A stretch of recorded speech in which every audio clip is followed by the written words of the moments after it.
So we don't exactly have a timeline yet, but White House Chief of Staff Mark Meadows is saying he's working to declassify the documents that Congressman Devin Nunes was asking for when he became visibly frustrated over the weekend during an interview, which I completely understand because I feel the same way because he's very frustrated about all this. But what can you tell us about these documents with the Steele dossier's primary subsource?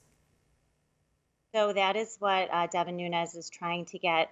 Luckily, since his colleague John Ratcliffe took over the Department of National Intelligence, we're finally getting some of these documents. So I believe this relates to notes that have been taken that the FBI were fully aware of this subsource that is tied to the Russians. Actually, the Clinton campaign and the DNC, as Representative Nunes has reminded us over and over, were actually the ones collaborating, conspiring with the Russians to influence the outcome of the election and to sabotage Donald Trump's transition team and then his presidency.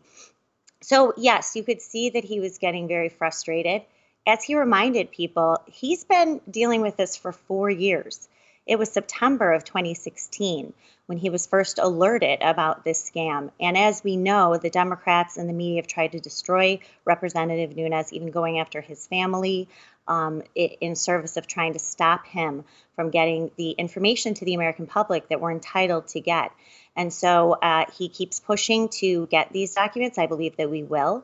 And also, he has called for shutting down some of these agencies that have been so, obstructive, and really the lack of transparency, the lack of accountability, not telling the American people, hiding from us the details of the biggest political scandal in American history. I think he's right to call for shutting down these agencies, or at least a wholesale cleanup of who's there.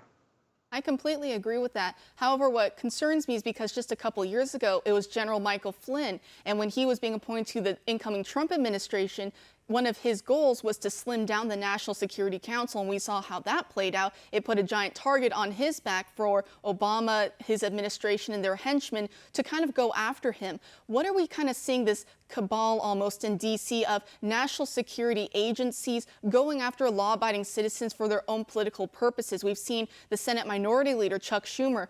During President Trump's first month in office, he was on MSNBC where he said that President Trump was, quote unquote, being stupid for making fun of the intel community because he says they have every way from Sunday at getting back at you. I took that as a threat. Do you find that concerning?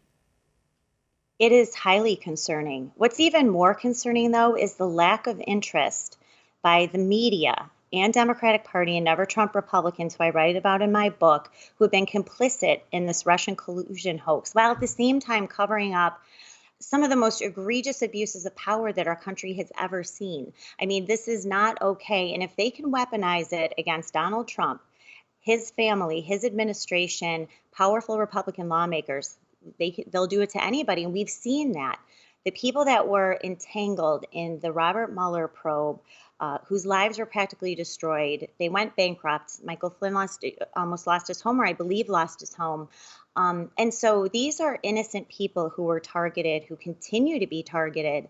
And it should alarm every American that our intelligence agencies and our top law enforcement agencies are so powerful, they're so vindictive, they're so partisan and desperate to maintain their power that they will go to any extreme, use tools that are designed to surveil international terrorists, not campaign volunteers.